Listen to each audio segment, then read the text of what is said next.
Welcome to mastermind of GK. Friends, एक बार फिर से आप लोग का स्वागत है मास्टर माइंड ऑफ जीके में। 9 जनवरी आज भी आपका आरआरबी एनटीपीसी का एग्जाम था फ्रेंड्स। तो 9 जनवरी में फर्स्ट शिफ्ट में क्या क्या प्रश्न पूछा गया था जीके जीएस के, उसका टोटल मेरे पास फ्रेंड्स 33 प्रश्न कैंडिडेट के द्वारा भेजा गया है। तो वही प्रश्न आप लोग को मैं प्रोवाइड करा रहा हूँ। ठीक है फ्रेंड्स, आज ऑफिस से आने में देर हो गई, इसलिए अब थोड़ा लेट से मैं आपको वीडियो प्रोवाइड करा रहा हूँ फ्रेंड्स। तो चलिए वीडियो को शुरू करते हैं फ्रेंड्स। रिक्वेस्ट है कि चैनल पर अभी आप नए हैं, चैनल को सब्सक्राइब नहीं किए हैं तो चैनल को सब्सक्राइब कर बेल आइकन को जरूर दबा दीजिएगा। चलिए फ्रेंड्स, तो देखते हैं आज 9 जनवरी को आरआरबी एनटीपीसी में क्या क्या सवाल पूछा गया था फर्स्ट शिफ्ट में। तो देखिए, आज पूछा गया था आपका गोपाल कृष्ण गोखले का जन्म कहाँ हुआ था। ठीक है, तो कहाँ हुआ था? तो गोपाल कृष्ण गोखले का जन्म महाराष्ट्र के कोल्हापुर में हुआ था। तो जिन्होंने ये आंसर मारा उनका राइट आंसर हो जाएगा। देखिए फ्रेंड्स, इससे बहुत सा प्रश्न रिपीट होता है एग्जाम में, इसलिए सभी प्रश्न को जरूर देखें। आगामी जो होने वाला है सेकेंड फेज का आरआरबी एनटीपीसी एग्जाम, उसके लिए बहुत महत्वपूर्ण है और बहुत कुछ आइडिया भी मिलेगा फ्रेंड्स किस तरह का प्रश्न पूछा जा रहा है। सवाल नंबर 2 पूछा गया था फ्रेंड्स, नॉन स्टिक बर्तन के आधार किससे बने होते हैं?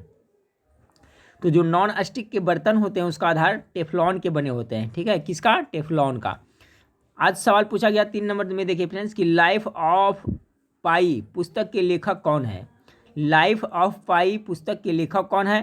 तो यान मार्टल है। ठीक है, कौन है? यार मार्टल है। देखिए फ्रेंड्स, कुछ प्रश्न में हो सकता हो बहू ना रहे, कुछ कन्फ्यूजन हो फ्रेंड्स, क्योंकि ये सभी मुजवानी बोल करके लिखाए हैं व्हाट्सएप से, वही मैं आप लोग को प्रोवाइड करा रहा हूँ। तो कहीं पर हो सकता है थोड़ा बहुत इधर उधर हो जाए फ्रेंड्स, लेकिन जो एग्जाम दे के आए उनको पता चल जाएगा कि ये सब प्रश्न पूछा गया था। और ये एक बोर्ड का नहीं है फ्रेंड्स, सभी बोर्ड का मिक्स है, इसलिए बहुत सारे स्टूडेंट कमेंट करते हैं सर ये प्रश्न आया नहीं था। तो हो सकता है आपके बोर्ड में नहीं आया था, नहीं दूसरा स्टूडेंट दूसरा बोर्ड में वो उनके में आया होगा। तो सवाल पूछा गया था लाइफ ऑफ पाई पुस्तक के लेखक कौन है? तो आपका यान मार्टल हो गया। सवाल आपका पूछा गया था कि ईरान की वर्तमान मुद्रा क्या है? तो वर्तमान में तोमान है। ठीक है, ईरान का जो मुद्रा का नाम वर्तमान में क्या है? तोमान है। पहले इसका क्या था ये भी याद रखें, पहले इसका मुद्रा ईरानी रियाल था। ठीक है, लेकिन ईरान का जो वर्तमान में मुद्रा है वो तोमान हो गया है। तो याद रखिएगा, करंट अफेयर से प्रश्न है। अगला सवाल पूछा गया था, सड़े अंडे की महक किस गैस से आती है? तो हाइड्रोजन सल्फाइड से आपका सड़े अंडे की महक आती है। किससे? हाइड्रोजन सल्फाइड से। सवाल पूछा गया था आपका फ्रेंड्स आज आरआरबी एनटीपीसी में कि बरेली में 1857 की क्रांति का नेतृत्व किसने किया था? तो बरेली से किसने किया था? खान बहादुर ने किया था। किसने किया था? तो खान बहादुर ने वहाँ से नेतृत्व किया था। देखिए, इसके पहले भी मैं बता चुका हूँ कि 1857 का विद्रोह, भारतीय राष्ट्रीय कांग्रेस की स्थापना, उसके अध्यक्ष, सबका कॉन्सेप्ट क्लियर करके जाए, ये सबसे प्रश्न पूछा जा रहा है। तो बरेली में 1857 की क्रांति का नेतृत्व किसने किया था? खान बहादुर ने किया था। सवाल पूछा गया था आपका कि विटामिन B12 का रासायनिक नाम क्या है? तो साइनोकोबालामिन है। ये आपको आज पूछा गया था। सवाल पूछा गया था आपका कि प्रथम हृदय प्रत्यारोपण किसने किया था? क्रिश्चियन बर्नार्ड ने किया था प्रथम। और रक्त परिसंचरण का खोज किसने किया था फ्रेंड्स? तो याद रखिए, ब्लड सर्कुलेशन का तो विलियम हार्वे हो जाएगा। ठीक है, और ब्लड ग्रुप का खोज किसने किया था? तो लैंड स्टीनर हो जाएगा। तीनों का जरूर याद रखें, हो सकता है इससे एक प्रश्न वापस आपको पूछा जाए। तो प्रथम हृदय प्रत्यारोपण किसने किया था? तो क्रिश्चियन बर्नार्ड ने किया था। ब्लड ग्रुप का खोज किसने किया था? तो लैंड स्टीनर ने किया था। और रक्त परिसंचरण का खोज किसने किया था? तो विलियम हार्वे ने किया था। चलिए, 9 नंबर सवाल ये पूछा गया था आपका, कलर ब्लाइंड्स यानी वर्णदता में मनुष्य को कौन सी रंग नहीं पहचान पाता? तो लाल और हरा में जो अंतर नहीं कर पाता है। ठीक है, जो जिसको कलर ब्लाइंड हो जाता है तो किसमें डिफरेंट नहीं करता है? तो लाल और हरा रंग में अंतर नहीं कर पाता है। सवाल पूछा गया था आज आपका फ्रेंड्स कि 1902 ईस्वी में विश्वविद्यालय आयोग का अध्यक्ष कौन था? तो कौन था? तो थॉमस रेले था। 1902 ईस्वी में विश्वविद्यालय आयोग का अध्यक्ष कौन था? तो थॉमस रेले था। सवाल आज का पूछा गया था आपका कि सिनेबार किसका अयस्क है? तो पारा का है। सिनेबार किसका है? पारा का आपका अयस्क है। ये सवाल आज पूछा गया था। आज पूछा गया था फ्रेंड्स, एटीपी का फुल फॉर्म क्या होता है? तो क्या होता है? एडेनोसिन ट्राइफॉस्फेट होता है। देखिए, जो कोशिका का ऊर्जा गृह किसे कहते हैं? माइटोकॉन्ड्रिया कहते हैं। तो वहाँ जो ऊर्जा निकलता है यही आपका एटीपी के रूप में निकलता है। ठीक है, एटीपी का फुल फॉर्म आज पूछ लिया गया था कि क्या होता है एटीपी का फुल फॉर्म? तो एडेनोसिन ट्राइफॉस्फेट होता है। सवाल पूछा गया था आपका फ्रेंड्स, देखिए भोपाल गैस कांड में कौन सा गैस रिसा हुआ था? बहुत बार एग्जाम में पूछा जा चुका है फ्रेंड्स, बता चुके हैं। तो क्या था? मिथाइल आइसोसाइनाइड था। ठीक है, मिथाइल आइसोसाइनाइड या यहाँ पर मिथाइल आइसोसाइनेट होता है, ठीक है फ्रेंड्स, लास्ट में नेट लगा रहेगा, ठीक है, या नाइट कहिए। तो भोपाल गैस कांड में आपका इसी का जहरीली गैस का रिसाव हुआ था। और सवाल पूछा गया था आपका फ्रेंड्स कि कांग्रेस का प्रथम महिला अध्यक्ष कौन थी। देखिए मैं एक बार रिपीट कर रहा था कि कांग्रेस का सब कौन से रहे, एनी बेसेंट पूछा गया था। कांग्रेस की प्रथम महिला अध्यक्ष कौन थी, तो एनी बेसेंट, ये भी देखिए पूछ लिया गया था। सवाल पूछा गया था आपका फ्रेंड्स कि प्रोटीन की कमी से कौन सा रोग होता है, तो मेरास्मस और क्वासिक्योरकर रोग होता है प्रोटीन की कमी से। सब पढ़ाया हुआ प्रश्न है फ्रेंड्स, इसमें से जितना प्रश्न है उसमें से मेरा करीब करीब सब प्रश्न पढ़ाया हुआ है।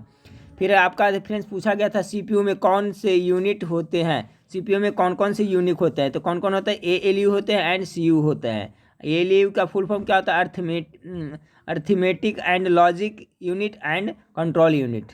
तो एएलयू यानी अर्थमेटिक एंड लॉजिक यूनिट और सीयू यानी कंट्रोल यूनिट। सवाल पूछा गया था आपका फ्रेंड्स कि 1 एकड़ में कितने वर्ग फुट होते हैं, तो 1 एकड़ में कितने वर्ग फुट होते हैं फ्रेंड्स, तो आपको 43,560 फुट होते हैं 1 एकड़ में।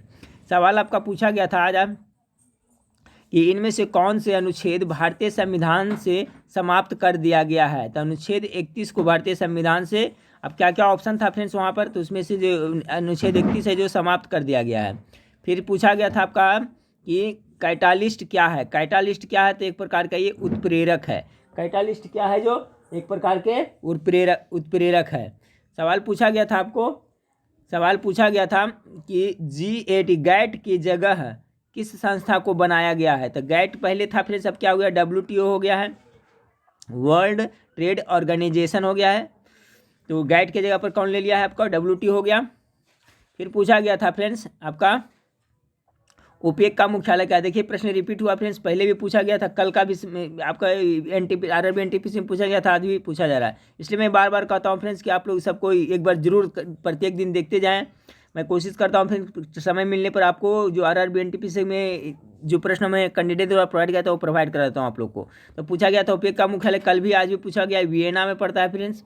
सवाल आपका पूछा गया था कि अशोक स्तंभ को सबसे पहले किसने पढ़ा, ठीक है, अशोक स्तंभ को किसने पढ़ा था, तो जेम्स प्रिसेप्स ने पढ़ा था। तो देखिए प्रश्न आया हुआ था।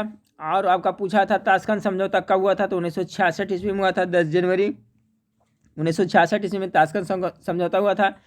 चलिए और सवाल पूछा गया था आपका कि हाल ही में गांधी शांति पुरस्कार किसे मिला, तो हाल ही में किसे मिला गांधी शांति पुरस्कार, तो डेविड एटनबरो को मिला है।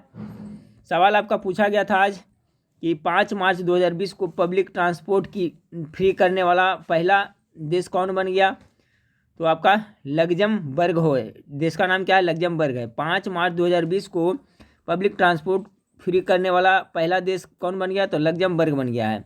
अगला सवाल पूछा गया था आपका फ्रेंड्स कि विश्व कछुआ दिवस कब मनाया जाता है, तो 23 मई को विश्व कछुआ दिवस मनाया जाता है। फिर सवाल पूछा गया था आपका कि ट्विटर बोर्ड के नए चेयरमैन कौन बने हैं, तो ट्विटर बोर्ड के जो नए चेयरमैन बने उनका नाम है पैट्रिक पिचेट, ठीक है। ये देखिए आपका करंट अफेयर से प्रश्न पूछा गया था, तो याद रखें ट्विटर बोर्ड के नए चेयरमैन किसे बनाया गया है, तो पैट्रिक पिचेट को बनाया गया है। सवाल आपको आज पूछा गया था फ्रेंड्स कि कैब का फुल फॉर्म क्या होता है। देखिए फुल फॉर्म से प्रश्न हमेशा पूछा जा रहा है, ठीक है, तो सभी का कॉन्सेप्ट आप लोग क्लियर कर रहे हैं, सभी को पढ़ करके जाएँ। तो कैब का क्या होता है, सिटीजनशिप अमेंडमेंट बिल, ठीक है, कैब यानी सिटीजनशिप अमेंडमेंट बिल होता है, CAB यानी कैब का फुल फॉर्म। सवाल पूछा गया था कि कोविड-19 के लिए 5T योजना किस राज्य ने लागू किया था, तो 5T योजना किसने लागू किया था, तो दिल्ली ने किया था, ठीक है। कोविड-19 के लिए 5T योजना किसने लागू किया था, तो दिल्ली सरकार ने किया था। सवाल आपको आज पूछा गया था फ्रेंड्स कि विश्व अंगदान दिवस कब मनाया जाता है। देखिए दिवस से भी बार बार पूछा जा रहा है, तो आप लोग दिवस भी याद करके जाएं। 13 अगस्त 2020, ठीक है, विश्व अंगदान दिवस कब मनाया गया, तो आपका 13 अगस्त 2020 को मनाया गया।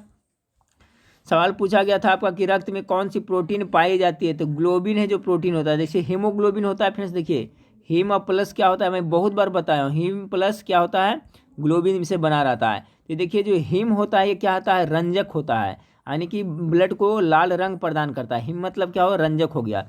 और ग्लोबिन है जो क्या है, प्रोटीन है। यही ग्लोबिन है फ्रेंड्स जो इसके पास कैपेसिटी है, ये आपका कार्बन डाइऑक्साइड से भी और ऑक्सीजन से भी संयोग करता है, ठीक है।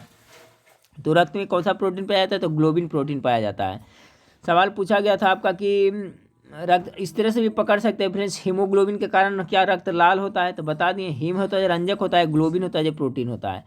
अगला सवाल आपका है कि वर्तमान लोकसभा किस नंबर की है, तो देखिए अभी 17वीं लोकसभा चल रहा है, ठीक है, बता जो भी लोकसभा है वो कई में ही चल रहा है, 17वीं चल रहा है। लास्ट सवाल देखते हैं फ्रेंड्स कि ईरान की संसद का क्या नाम है, तो मजलिस कहा जाता है ईरान की संसद। ये 33 प्रश्न स्टूडेंट के द्वारा जो प्रोवाइड कराया था फ्रेंड्स, मैं आप लोग के बीच शेयर किया। वीडियो अच्छा लगे तो लाइक कर दिएगा फ्रेंड्स। तो नेक्स्ट वीडियो में फिर मिलते हैं देखने के लिए। थैंक यू, धन्यवाद।